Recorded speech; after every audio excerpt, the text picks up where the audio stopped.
Señoras y señores, comienza el programa de todos los sanjuaninos.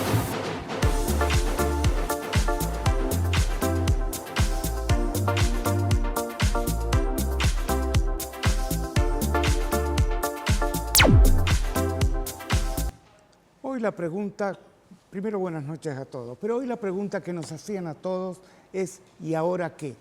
Yo tengo un amigo, Jorge Asís, que siempre dice, esto es tan delicado que hay que tomarlo con tenedor de pescado. Señores, esto es La Ventana y estos son nuestros anunciantes. Auspician este programa. América Mayorista, ATA, Alta Tecnología Alimentaria, Municipalidad de Albardón, Avícola Soles, Barceló Combustibles, Barrick, Municipalidad de Háchal, BioAsís, Broker Andino, Clínica Santa Lucía, Cochería San José, Sociedad Anónima, Municipalidad de la Capital, Colchonería Salmuni, Dulcín, Equimel, Farmacia San Martín de Porres, Foro de Abogados, Fundación Bataller, Municipalidad de Pocito, Glencore Pachón, Gobierno de San Juan, Gonzalo Campos, Municipalidad de Rawson, HG Perforaciones, Colormax, La Marina, Napoli Frío, Municipalidad de Rivadavia, OCE, Papelería Salomón, Peluquería Gardela, Municipalidad de Santa Lucía, Prevención Salud, Sindicato Empleados de Comercio, Universidad Nacional de San Juan, UPCN y Coqui Torres Sonido e Iluminación. Comenzamos con las noticias.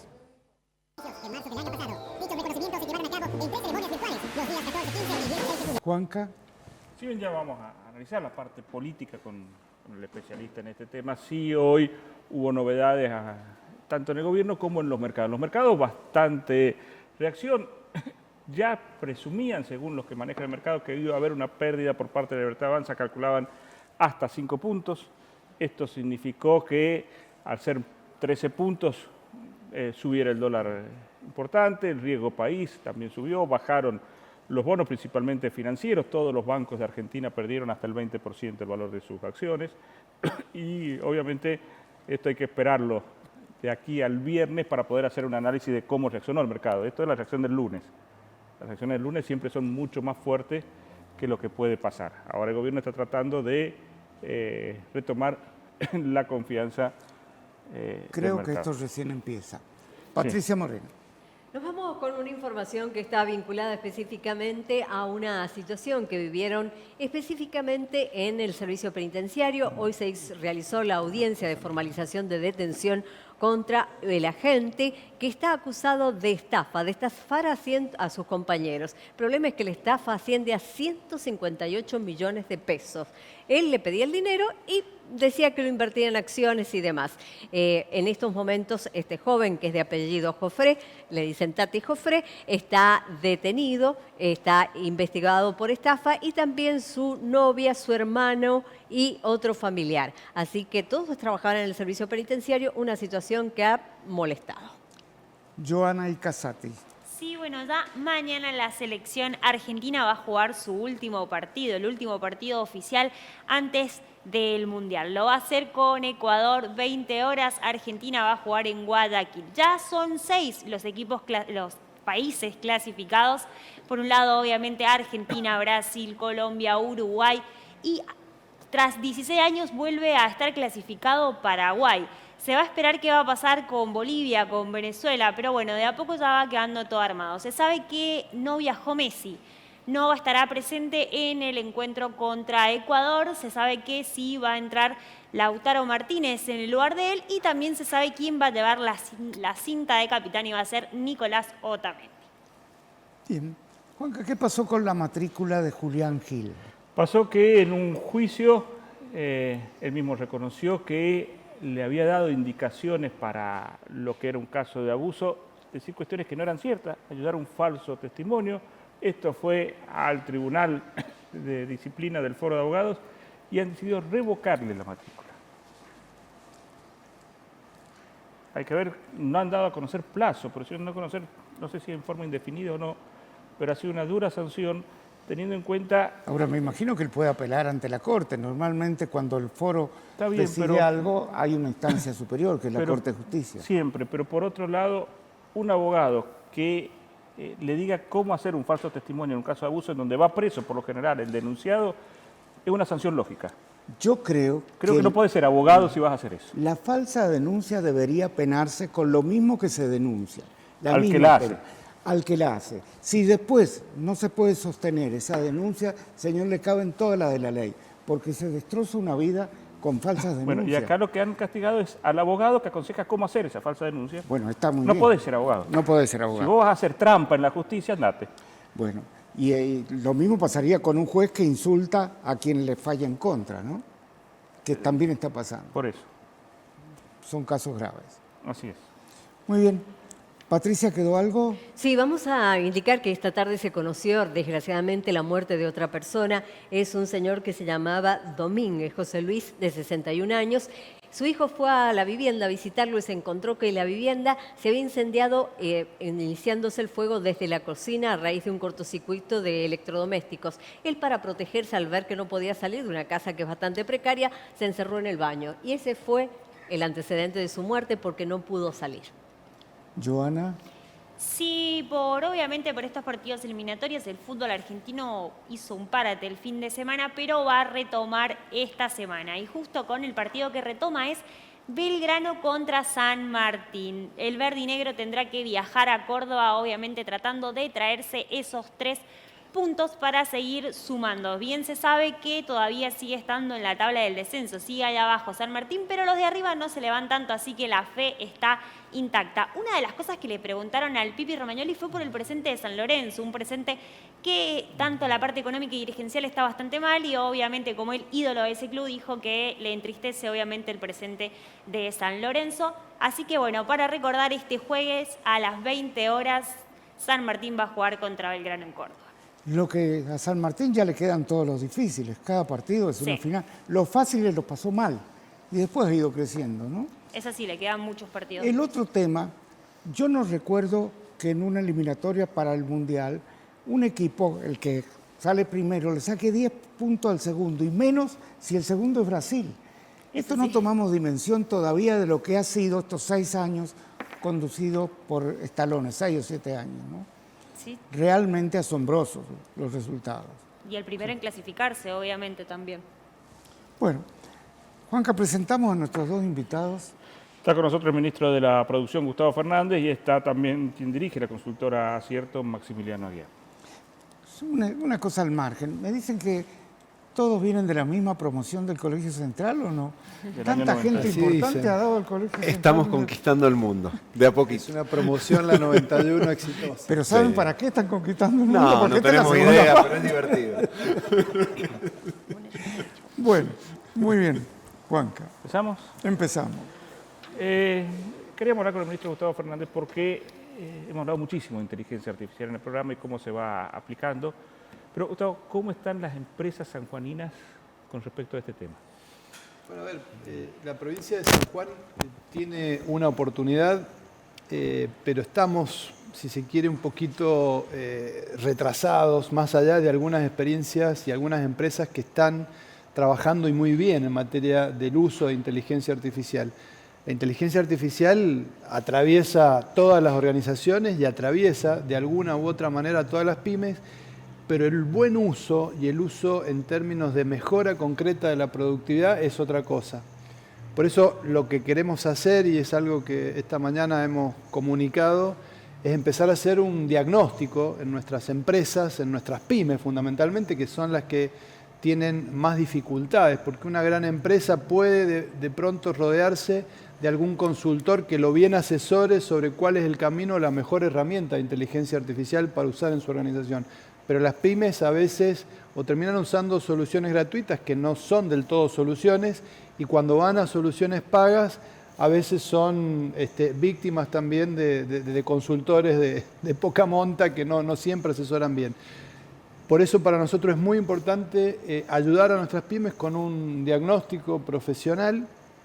Hay un concepto que daban los especialistas que era interesante de las empresas van a tener que capacitar más a la gente que tiene que buscar desde afuera, porque hay una pelea tan grande del mercado que quizá no sea posible. Bueno, creo que eso fue parte de la charla que tuvimos esta mañana. Muchas veces, es decir, tendemos a pensar que las personas jóvenes son las mejor capacitadas para llevar adelante estos procesos de innovación que tienen que ver con el mundo digital, pero carecen muchas veces del conocimiento del funcionamiento intrínseco del negocio.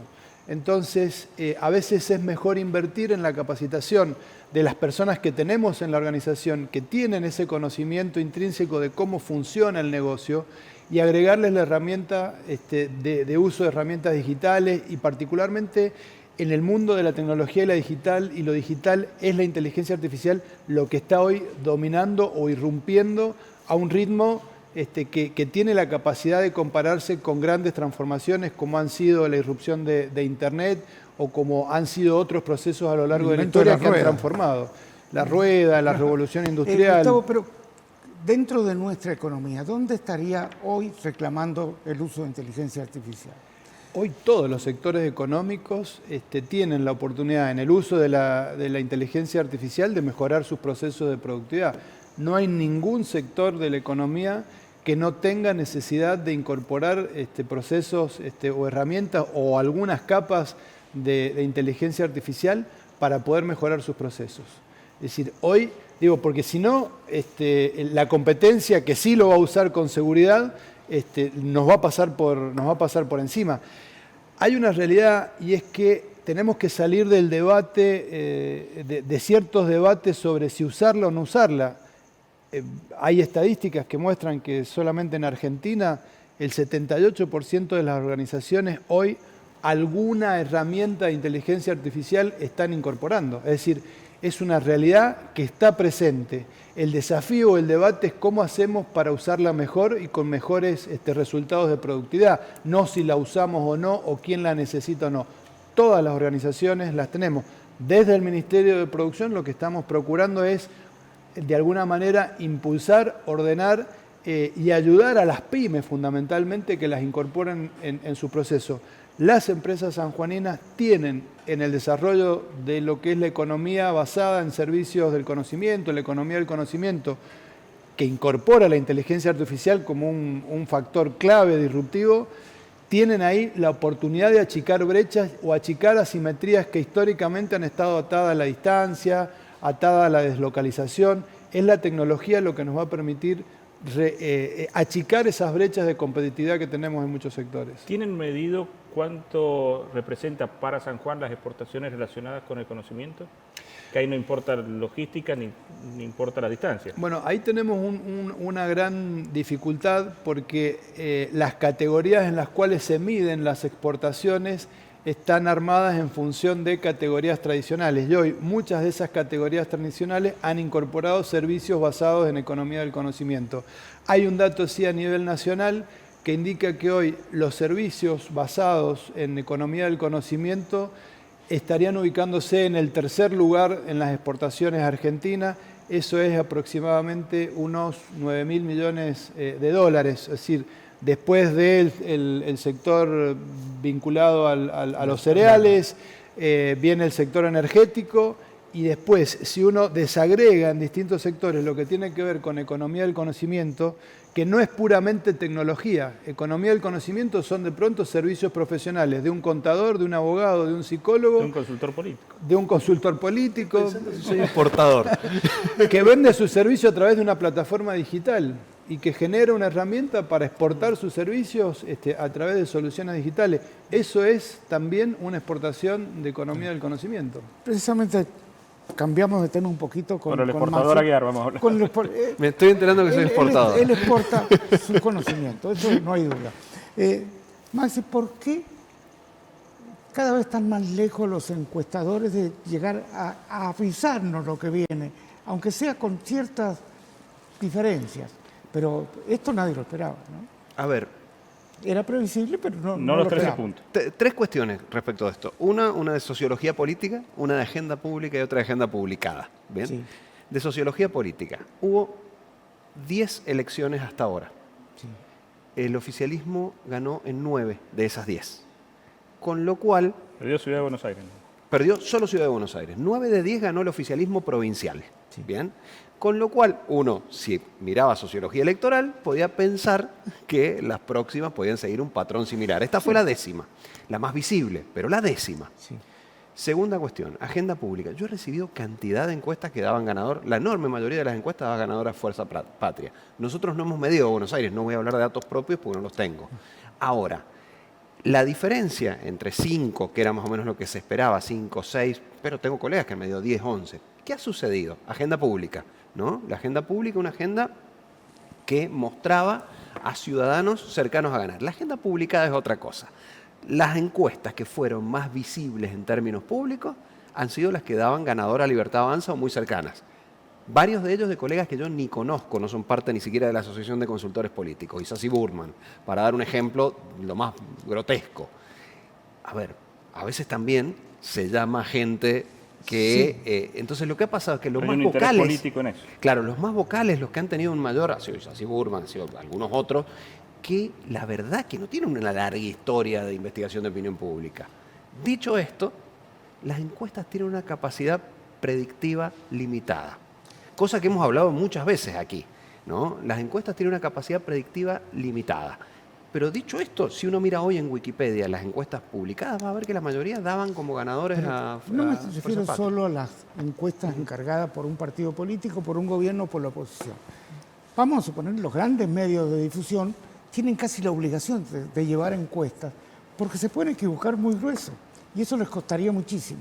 Ha pasado. Ha pasado. Ha pasado en esta elección, claramente. Yo veo que hay grupos muy fuertes acá que tampoco han acertado. Tal vez Hablábamos en el primer por bloque. miedo a las reacciones de un presidente con incontinencia verbal y agresivo al máximo. Hablábamos de un sistema financiero que daba para ellos, que ellos no tienen interés político, tienen interés económico, tratan de no equivocarse, le daban 5 puntos.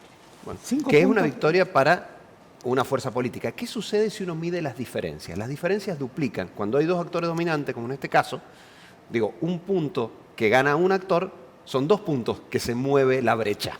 Sí. Bien, entonces estamos hablando de una diferencia de alrededor de 5 puntos respecto de lo que sucedió en la realidad para uno de los actores. No me voy a poner a opinar respecto de datos que no son propios, ¿no? Pero lo que sí te digo puntualmente es que si uno miraba la sociología electoral y si uno miraba además lo que decían los actores políticos, cuando decían este es nuestro piso, el techo está por venir, el propio Milei estaba dando por sentado una derrota. Lo que sí ha sido llamativo ha sido la dimensión de la derrota. Y en eso coincido, yo esperaba una victoria de 5, Mira, si 7. analizas fríamente los números, se ha perdido de 4,5 millones casi que sacó la fuerza gobernante hoy a 2 millones y pico, ha perdido 2 millones de votos. Pocas veces en la historia se perdió tanto Claro, en tan poco tiempo. Depende con qué lo compares. Si lo comparas con el balotaje. Sí, el balotaje. Claro, pero ¿qué es lo que yo Que en creo que realidad ha es el sucedido? balotaje porque iba unido Iban Milei unidos, con claro. el PRO. casi era Era el el balotaje. Sí, pero en esta oportunidad han habido terceras fuerzas también Sí, pero no Claro. suma más de un participando, 10%. ¿no? Sí. En 20, o sea, 80 más o menos, 80 y algo se llevan las dos principales fuerzas y un 20 queda fuera. Pero te digo una cosa que además creo que es más interesante aún. Sacando Chaco, y creo que la lectura de lo que pasó con la Libertad Avanza hay que hacerla con bastante cuidado. Sacando Chaco, que ganó la Libertad Avanza, pero iba detrás de Esdero, digamos, no era la Libertad Avanza más Chaco puede, era al revés, Sí, ¿no? sí. Iban detrás de un gobernador que ya se peleó además con ellos. En el resto si sacamos ese caso, que es un outlier, donde ha sacado mayor porcentaje de votos la Libertad Avanza hasta la elección del día de ayer, es en provincia de Buenos Aires, 34 puntos. El porcentaje más alto que ha Incluso con sacado... Ciudad de Buenos Aires, que fue 29. Exactamente, el porcentaje más alto en ninguna elección le ha ido, entre comillas, mirándolo solos. Pero al estar polarizada también es lo 39% Al estar polarizada- del 65 o 63% que 63%. votó. Bueno, No- que ese es no otro nos punto, engañemos, ¿no? este es- El nivel de votación. Pero creo que es Claro. interesante analizar, no le ha ido bien a la Libertad Avanza en las elecciones que hubo. ¿Qué pasa? ¿Por qué estamos hoy hablando de esto? Porque Buenos Aires es enorme y porque está en Buenos Aires. Básicamente donde están todos los medios de comunicación. Y hay un factor adicional que es que se ha votado también con un sistema tradicional, a diferencia de lo que va a ser también el resto de, Está bien. las votaciones que vamos a tener. Eso, algún que otro puntito también agrega a veces el dominio de los, Y Gustavo que de los Fernández aparatos. se ha votado a nivel municipal. Exacto. O sea, todos los intendentes del conurbano se han jugado. De hecho, si uno mira, han ganado también al interior de Buenos Aires la enorme mayoría de los oficialismos. Y a mí de todo eso lo que me llamó mucho la atención, que en la primera circunscripción, que es donde digamos hay un conurbano de plata, fue muy buena elección del peronismo. Ha sido una muy mala elección en virtud de las expectativas que se tenían respecto de lo Porque que iba a uno pasar con la dice, Libertad Avanza. Peronismo tiene su fuerza quizás en cierto sector, no, Sí, en la tercera. en la tercera. Digo, la Acá, tercera aparte vez. de la tercera, en la primera. Sí. Bueno, recién hablábamos si había sido una derrota política o económica. ¿Cómo lo ves desde el punto de vista tuyo? ¿Qué ha influido más? Sí, a ver, tiene un poco de todos los factores, porque ¿qué sucede? Milei llega por la política, la anticasta, Sí. básicamente, ¿no? Llega haciendo referencia muy gruesa a que todos los demás son la casta, yo no soy la casta, y con eso llega. Después de eso viene un proceso donde el sostenimiento de su imagen tiene que ver con la estabilización económica. Esto es la baja de la inflación, empieza todo un proceso donde el componente económico empieza a ser mucho más potente.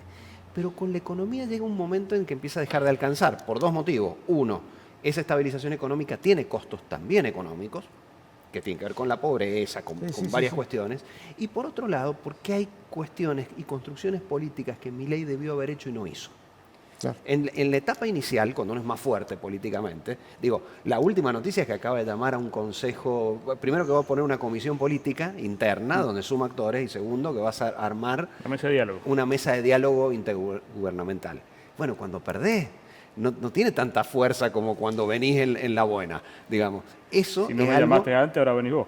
Eso es lo que van a Exacto, le hacer va a los salir gobernadores. carísimo. A Milei le va a salir esto carísimo. Mucho más de lo que le hubiese salido abrir. Sobre todo y porque hay ampliar. elecciones el 26 de octubre. Ya. El tema, vuelvo a Gustavo como economista, porque podemos hablar con él como presidente de un partido político, como ministro, como economista. Yo veo que las variables están muy atadas y desatarlas, porque si le va bien en una cosa, le va a ir mal en otra. Vienen momentos difíciles para todos, estoy hablando, no Bueno, solo el presidente. económicamente el gobierno eligió anclar el valor del dólar, entendiendo que anclando el valor del dólar controlaba la inflación, en lo cual los números son evidentes, ha tenido éxito, pero ese anclar el valor del dólar ha significado asumir un crecimiento importantísimo de las tasas de interés. Claro. Ese crecimiento de las tasas de interés en un contexto de inflación a la baja hace que hoy tengamos una inflación no hay proyectada inversión. del orden del 25 o 30% con tasas que están superando el 60 o el 70%. Entonces, una empresa que necesita provisionarse de capital de trabajo, un comercio para el recambio de temporada, que necesita financiar el recambio de temporada, entre que el consumo no está acompañando y tiene que hacer esa reposición, ¿cómo hacemos para tomar un crédito al 70% con una inflación que se proyecta al 30%? O sea, no hay precio que pague esa tasa de interés. Eso está contribuyendo a una desaceleración profunda de los niveles de actividad y eso tiene que ver con que la economía, que en un momento le rindió al gobierno en términos de que la baja inflación era lo que todos esperábamos para tener tranquilidad, hoy empieza a golpear la falta de actividad en muchos sectores. Por eso sí, una cosa va atada a la otra y esa falta de equilibrio es lo que de alguna manera también pone en valor a los oficialismos provinciales.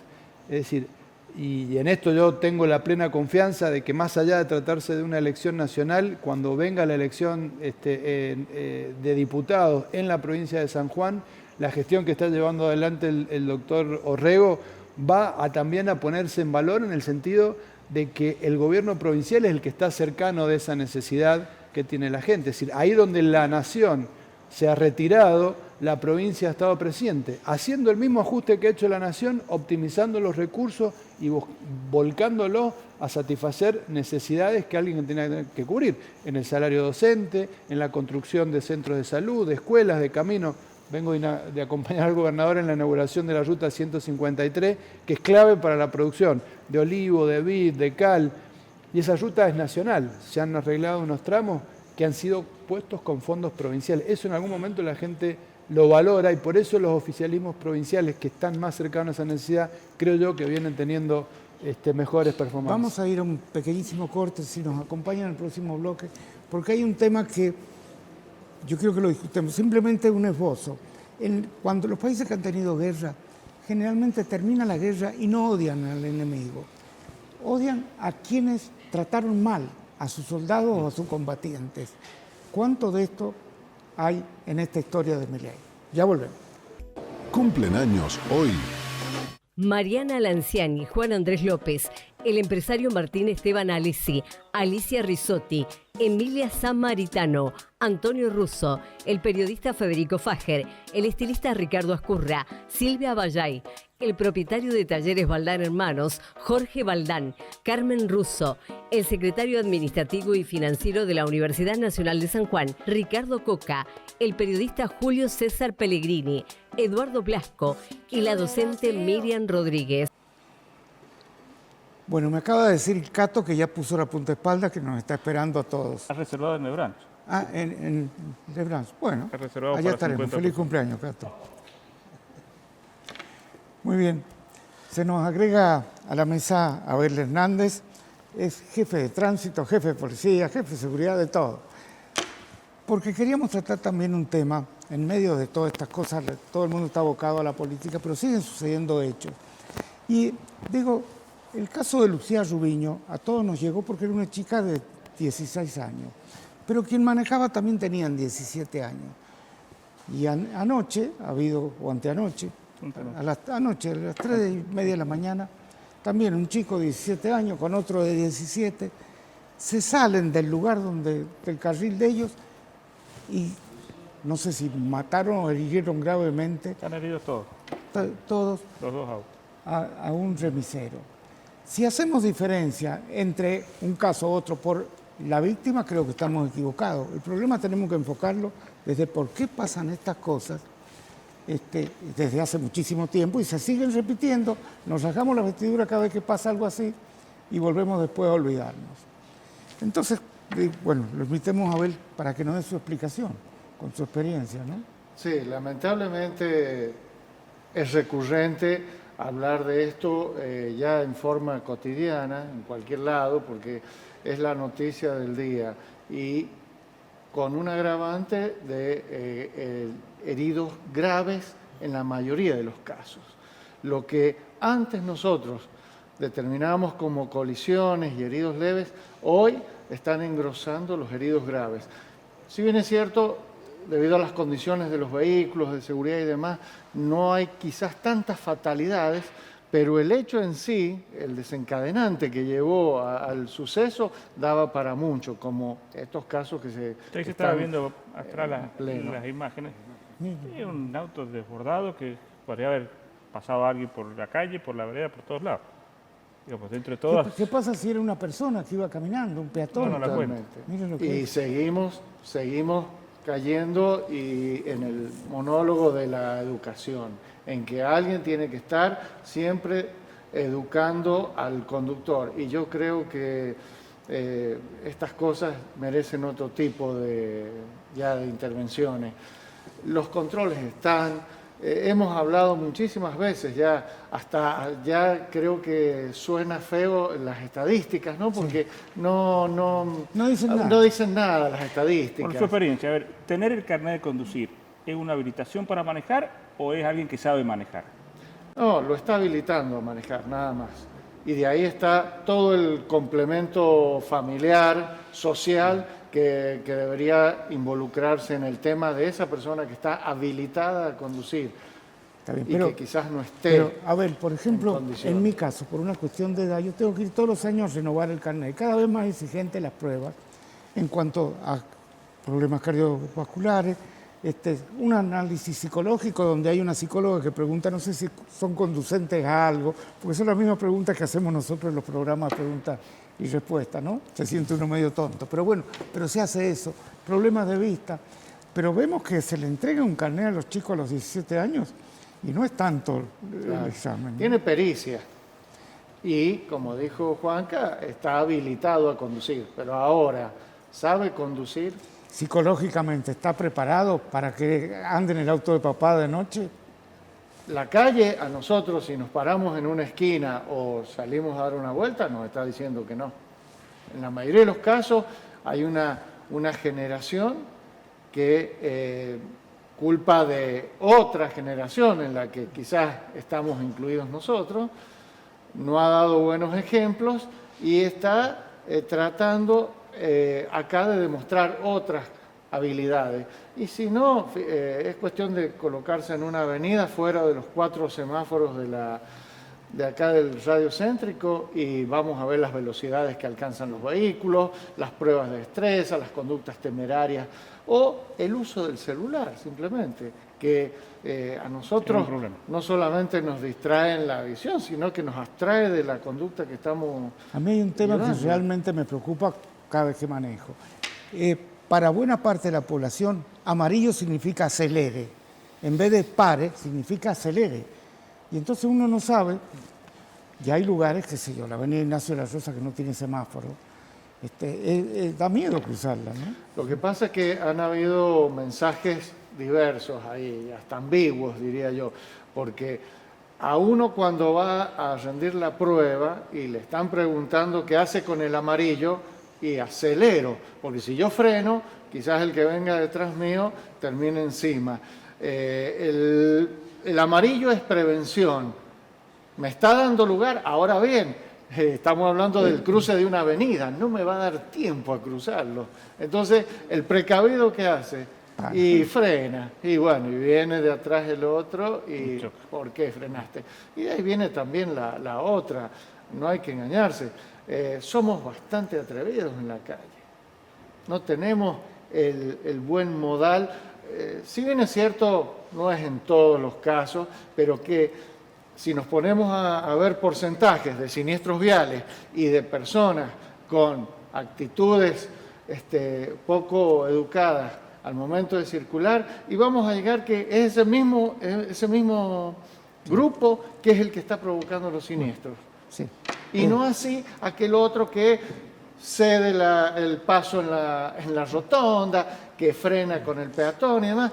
Esa persona no se ve involucrada. Fabián Flaqué decía siempre que para él es mucho más peligrosa la calle que la pista, la autopista. Sí, porque son todos profesionales, van en el mismo sentido y con ciertas reglas. Claro, todos saben manejar y van en el mismo sentido, ¿no? Y bueno, El problema es eso, ver estas imágenes, la cantidad de coches que hay. Pasemos ojo, por también cualquier comisaría y vamos a ver la cantidad de autos que hay ahí. chicos jóvenes que quizás con un accidente de estos se arruinan la vida o pasan mucho tiempo en rehabilitación. Se arruinan carreras deportivas, se arruinan todo. Es decir, Está bien. Y, vaya que tiene hayan la tenido la otra, culpa. y tenemos la otra cara de un depósito judicial saturado de vehículos como consecuencia de la cantidad de infracciones que también son detectadas en la vía pública en los controles. Entonces, a ver, ¿dónde está el quid de la cuestión? Y volvemos a esto de que no es estar habilitado solamente. Está bien. Bueno, estábamos hablando también con el ministro Gustavo Fernández. Yo creo que San Juan es de las provincias que tiene un futuro más provisorio por delante. El problema son los tiempos y las necesidades. Son dos cosas parejas, ¿no? ¿Cómo lo ven ustedes, esta etapa? Los tiempos y las necesidades tienen en el medio las expectativas, ¿no? Sí, las expectativas son buenas. A ver, sí, son buenas en términos de lo que puede venir, pero esas expectativas en función de lo que puede venir también a veces influyen sobre la ansiedad en un contexto de crisis donde uno tiende a pedir de que las soluciones lleguen más rápido de lo que en realidad pueden llegar.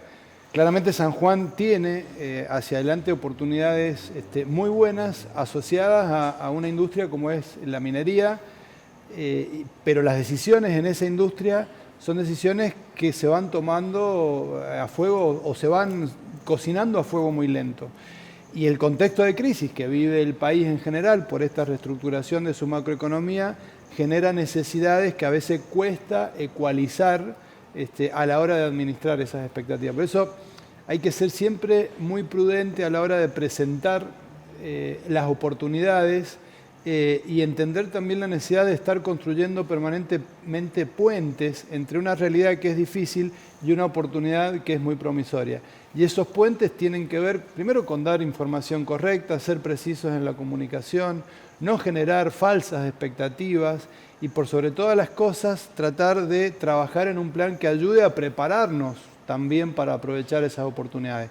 Preparar a quienes tienen una expectativa de empleo y preparar también a quienes tienen una expectativa de poder proveer en un sector como es la minería, que claramente se presenta con muchas oportunidades, con un impacto alto en San Juan, pero con una dimensión de ese impacto que excede a la escala tradicional en la cual ha influido San Juan en la economía nacional.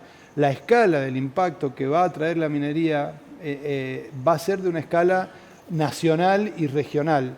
Entonces, realmente las condiciones que tenemos que generar para prepararnos para eso son exigentes. Bueno, ahí tiene que colaborar no solo el Estado, las universidades, las mismas empresas, las empresas de proveedores, porque no es solamente una ley que hace falta, hay que prepararse. No. Claramente la ley, y más la manera en la que nosotros estamos dialogando con los distintos sectores en esto de tener una ley que ayude al desarrollo de proveedores locales, tiene que ver con una ley que ayude primero a definir, segundo, a medir dónde estábamos parados y cómo vamos avanzando, y en tercer lugar, que ayude a promover.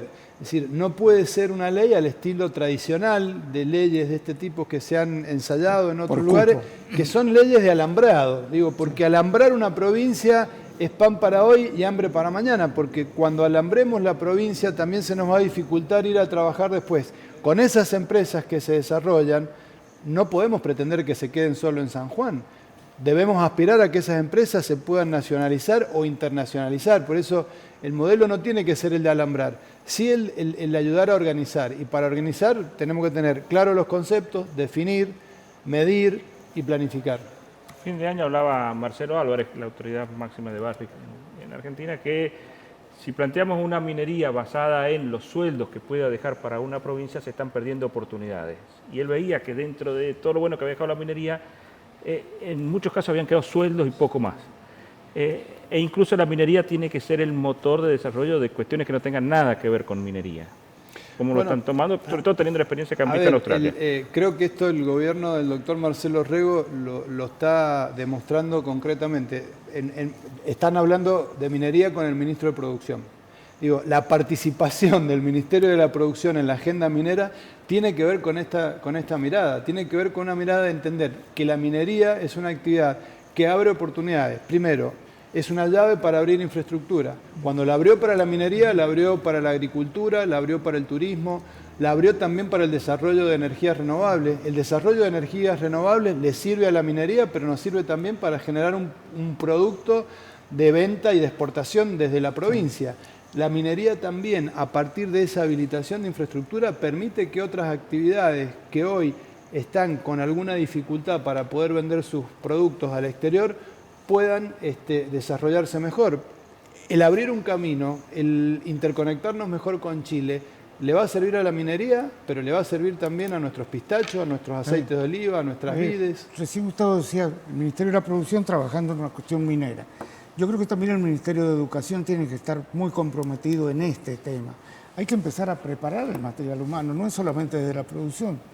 No, lógicamente, y creo que en eso también, de hecho, venimos trabajando en muchos programas. Hay un programa bandera del gobernador que es Aprender, Trabajar y Producir, que incorpora, digamos, este concepto de entender, digo, es una respuesta rápida a la necesidad de formar oficios, pero también hay un trabajo del Ministerio de Educación que la realidad, y es que el diagnóstico con el que nos hemos encontrado es que tenemos que ir hacia las bases más básicas, empezar a que nuestros chicos vuelvan a aprender a leer y a escribir. Es decir, la situación de la educación con la que se ha encontrado el gobernador Orrego es bastante deteriorada. Es decir, hemos tenido que ir a lo esencial, que es que nuestros chicos comprendan un texto.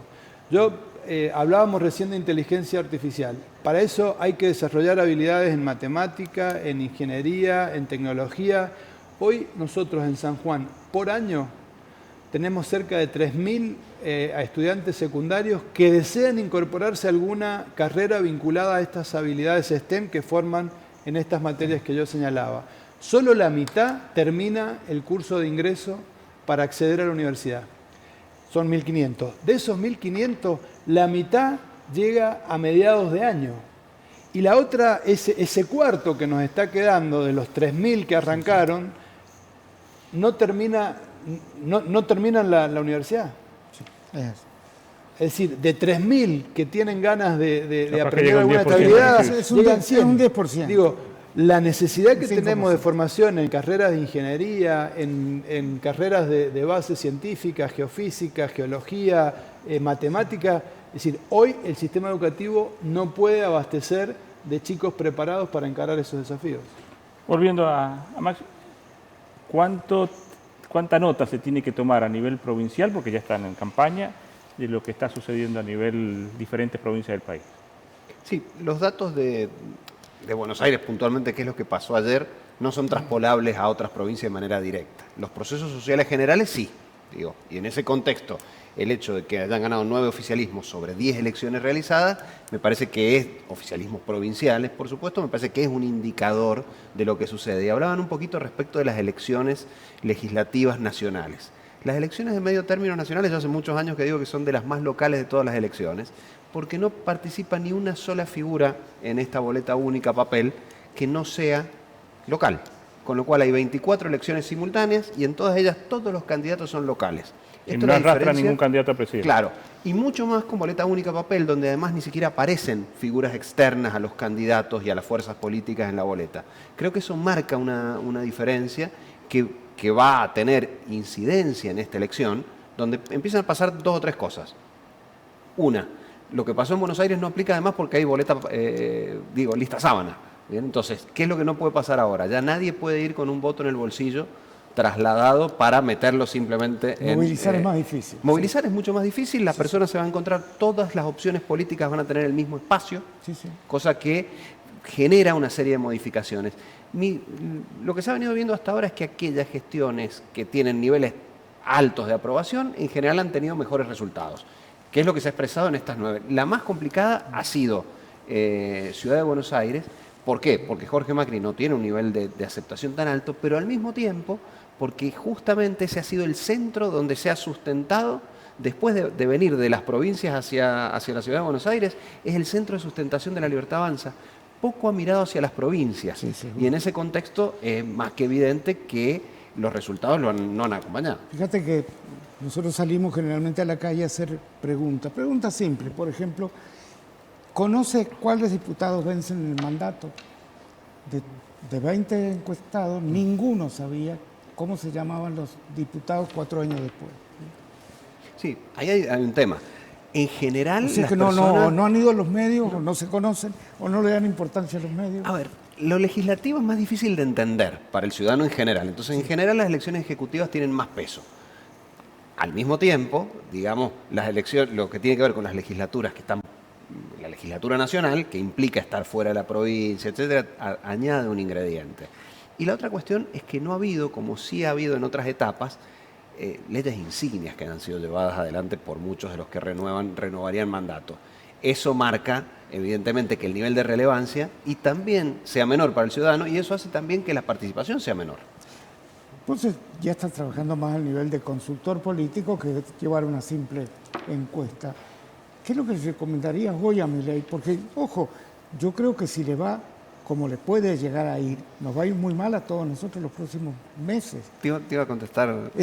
Yo creo que va a ser, es muy difícil, pero aparte que pague, 2 recomendaciones fáciles. A ver, te voy a decir que contrate un buen consultor político sería la primera. Era lo primero que se me ocurrió, perdón. Si es sanjuanino, mejor.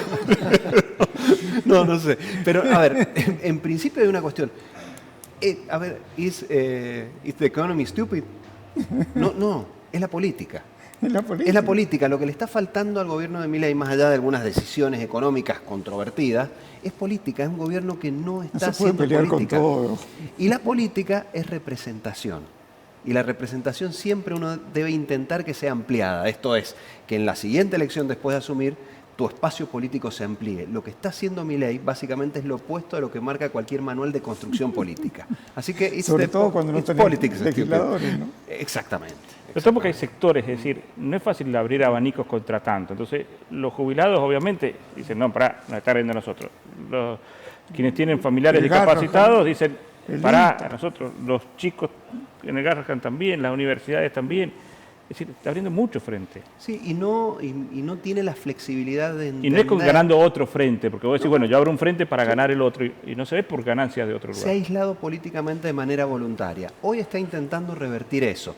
¿Está a tiempo de revertirlo? Yo creo que para octubre ya no, porque la ampliación del espacio de sustentación, que tiene que ver con la ampliación hacia otros sectores sociales, también implica abrir a otras fuerzas políticas. La mesa política que ha designado él, en donde está Santiago Caputo, donde está Martín Menem, donde está Karina Milei, está Adorni, no ha cambiado. No ha cambiado, es él. No, el que sí está incorporado es él. Digamos que él está un poco afuera de todas esas tomas de decisiones en ese espacio, se está metiendo en lo político. Ahora, hablo de esta convocatoria Porque si federal. hace lo mismo tiene que cambiar. Y no se ve nada nuevo ahí, ¿no? No se ve nada nuevo.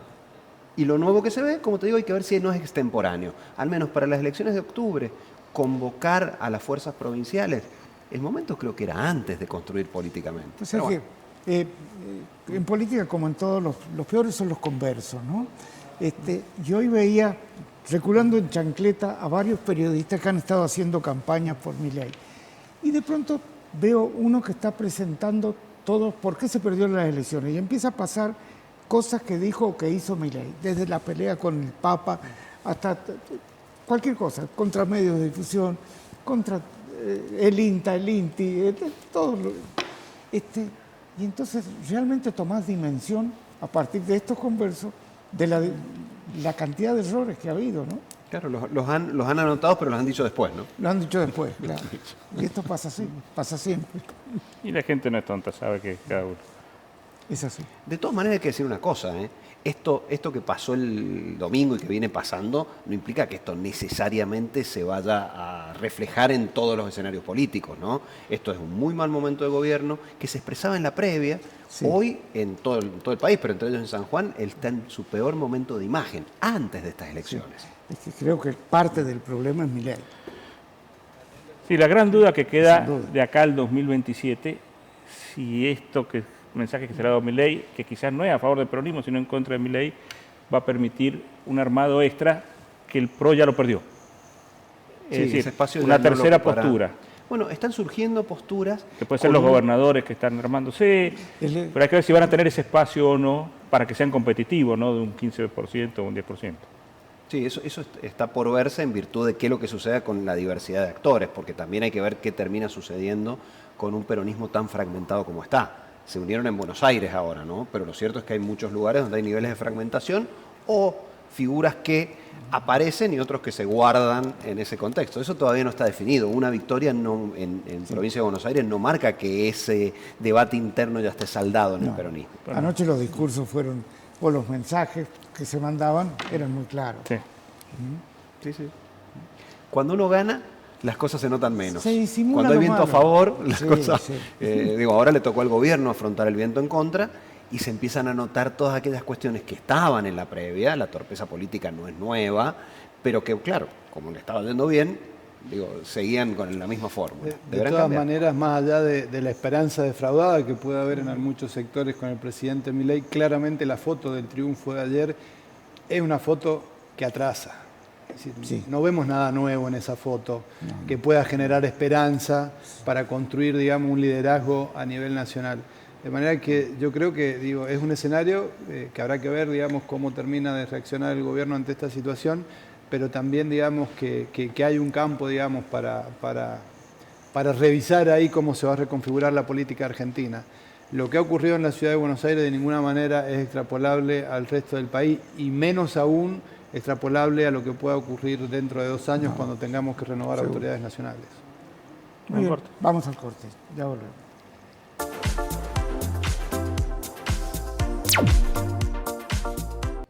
Buenas noches, Luciano. Buenas noches, Juan Carlos. Desde la sede de la Fundación Bataller les informo las efemérides del día de hoy. El 8 de septiembre de 1857 asume el primer gobernador constitucional de San Juan. Se trató de Manuel José Gómez Rufino, representante del Grupo Liberal. En 1906 nace en Caucete el ingeniero Juan Victoria. Fue docente universitario, presidente del Consejo de Reconstrucción de San Juan y ministro del gobernador José Augusto López. Fue el impulsor de la creación del Auditorio de San Juan. En 1907 nace en Mogna, Hachal, la destacada educadora Mercedes Gallardo Valdés. En 1966 la cadena de televisión NBC emite el primer episodio de la serie Star Trek, que se convertiría en una de las más populares del siglo XX y un clásico de la ciencia ficción. En 1990 la tenista Gabriela Sabatini gana el Abierto de Estados Unidos al vencer a la alemana Steffi Graf. En el año 2019 fallece en Madrid el cantante y compositor español Camilo Sesto. Hoy se celebra el Día Internacional de la Alfabetización. También se festeja el Día del Agricultor en conmemoración a las primeras colonias agrícolas que se instalan en el país. Esto es todo. Adelante, estudio. Patricia, la última y te liberamos. Sí, le cuento, hoy esta tarde se realizó la audiencia de formalización de detención de la señora María Margarita Galleguillos. ¿Quién es esta señora? La mamá de una alumna que asiste a la escuela 25 de mayo. El día viernes esta señora tuvo una actitud bastante violenta, la golpeó a la directora por un problema que tenía la hija con conductas e inasistencias. Le provocó realmente lesiones en la cara, le destrozó los lentes. Esto es el cabello de la directora, que terminó en las manos de la señora y que realmente fue bastante violenta. ¿Qué dijo el juez? A esta señora, Galleguillo, le han dado 4 meses de prisión condicional. Tiene que, junto a su hija, que fue llevada a un instituto de niñez, ir a clases para aprender conductas y normas de convivencia. Obvio, si tiene una hija que tiene problemas de conducta, la mamá también tiene problemas de conducta. Sin duda que tiene problemas la mamá también. Y sí, es un Pero reflejo es tremendo de... lo que le han hecho a esta directora. Claro, le rompió los lentes, le dañó la nariz, mira el pelo, Ahora, o sea... fíjate lo que son las cosas. Si en vez de 17 años, tiene 18 años y un día se da a conocer el nombre, se sabe quién es. Y hoy en día, chicos de 17 años están manejan autos, chocan en la madrugada, o al mismo tiempo pueden cometer delitos como este de atacar a una directora de escuela, ¿no? Y usted sabe que en Hachal no se puede publicar está la foto. también, Juan Carlos, tratando a un chico que es mucho menor, tiene 14 años, y va armado a la escuela, llevaba un cuchillo, entonces tuvo que intervenir las autoridades a pedido de los padres también por una conducta violenta. Sí. La degradación es grande en todo el país, ¿no? Sí. En esas cosas. Bueno, seguimos con Gustavo. Sí, queríamos preguntarle, principalmente usted hablaba recién de los problemas de crédito. El gobierno tiene un agente estatal. ¿Hay algún tipo de pedido al banco que tiene un público cautivo para que tenga tasas diferenciadas? Lo hemos estado haciendo con un acuerdo con el banco y un aporte también del gobierno provincial. Estuvimos con líneas dentro del Banco de San Juan durante todo el 2024 y las hemos también mantenido para lo que fue el levantamiento de la cosecha, donde el banco pone una tasa de referencia, que es la tasa Badlar, que es la tasa promedio de plazos fijos, y sobre eso el gobierno aporta un subsidio. Es decir, la tasa Badlar es lo que el banco, es el valor al cual el banco toma el dinero. Es decir, que no está haciendo ahí, el banco hace un negocio de diferencial cero, en definitiva, cuando presta tasa Badlar, porque es la tasa promedio de plazo fijo. Sí, negocio de la otra parte. Sobre eso, el gobierno provincial aporta un subsidio. Ese esquema es el que hemos venido llevando con el agente oficial. Actualmente se terminaron de colocar todas las líneas que fueron para cosecha y elaboración, tanto de uva como de olivos como de pistacho. La situación hoy es que está tan alta la tasa de referencia, la tasa Badlar está en el 59%. Por más subsidio que le agreguemos desde el gobierno provincial, esos subsidios estaban en el orden del 20%, nos está dejando una tasa que sigue estando por encima de la inflación. Aunque hagamos el esfuerzo, el Estado provincial o el banco o el agente financiero, igual estaríamos saliendo con tasas por encima de la inflación. Por eso hacía referencia yo al principio de esta dificultad que el gobierno nacional debería tener en carpeta, ecualizar, porque si no la economía se va a seguir enfriando. Realmente se viene difícil porque generalmente el Estado ha sido el que generaba movimientos, ¿no? Pero ya el Estado no puede absorber más personal. De todas maneras, se está colocando en estos momentos una línea a través de un fondeo que proviene con fondos del BID, que la Agencia San Juan de Inversiones ha subastado entre bancos privados, y hoy se está colocando en esos bancos privados, son 5, más de 14.000 millones de pesos a una tasa del 19%. Eso, digo, es un dinero importante, no soluciona todos los problemas de crédito que tiene la provincia, pero sí es una acción que lleva adelante el gobierno provincial, que sumado a lo que ha sido la asistencia vinculada a la cosecha de acarreo, en lo que va del año totalizan 30.000 millones de pesos, más los 44.000 millones de pesos que se movilizaron en el 2024, estamos hablando de más de 70.000 millones de pesos que el Estado provincial ha movilizado para volcar al sector privado. Muy bien, muchas gracias. Vamos a otro corte, ya volvemos. Bueno, damos también la despedida Abel Hernández, que es realmente una palabra autorizada en temas de tránsito. Abel, ¿qué le tiene miedo hoy el conductor de San Juan? ¿Hay algo a la multa? ¿A qué le tiene miedo? ¿Que le Yo quiten creo el que auto? sí, hay que dividir a un padre de familia con un salario medio le va a doler una infracción. A un joven que el papá le pone la llave en la mano, que el papá le facilitó los elementos para la licencia de conducir y demás, no creo que le llegue el mensaje. Si vamos a poner en una balanza lo que significa hoy la pérdida de una vida humana o las lesiones graves, que en este caso, a ver, estos últimos accidentes son testigos de ello, y que no ha pasado mayores, yo creo un poco por la tecnología la mecánica de los vehículos, si no estaríamos hablando quizás ya de víctimas fatales. Entiendo, y esto ya es muy personal, hay que inhabilitar. No es obligación que la persona tenga que salir a la calle. Pero hay gente a conducir. inhabilitada que sigue manejando. Bueno, tendrán que haber entonces ya penas de cárcel, penas privativas de la libertad para esas personas, porque de lo contrario no lo vamos a conseguir. Juanca, hace 40 años atrás a mí me capacitaron desde la fuerza policial en temas de tránsito y se hablaba de políticas a 10 años. Pasaron los 10 años, pasaron los 20, pasaron los 30, y estamos hablando a 40 años de un escenario peor que hace 40. De un escenario peor. Que quizás en los numeritos, y por eso deja ya de ser importante hablar de estadísticas en los siniestros viales, porque, a ver, a mí me ocurrieron épocas en las que en un solo siniestro vial se perdían 8 vidas. Entonces, ¿cómo comparamos eso con una estadística seria en la que digamos, no, hemos bajado los números debido a esto? No, han tenido suerte de que no se choquen dos autos de frente como ocurrió un año en la ruta 20 y 141, el cruce de la ruta que va a la difunta Correa con la otra, que chocaron de frente, 8 personas fallecieron en un solo siniestro. Colectivos que venían con obreros de Barrial y que el chofer había dejado una rueda de auxilio adentro, se quedaron sin freno, el vehículo siguió golpeando contra los cerros y la rueda terminó haciendo desastres adentro. Pido perdón a las familias de esas personas, pero cabe mencionar de que esto es serio y que creo que la persona que no tenga que manejar, no tiene que manejar, y punto. Y hay que retirarla del circuito. Y si la sorprendemos circulando, estando inhabilitado, tendrá que ir con pena privativa de la libertad. Porque de lo contrario, seguimos hablando lo mismo. Gracias, Abel. Vamos al último corte.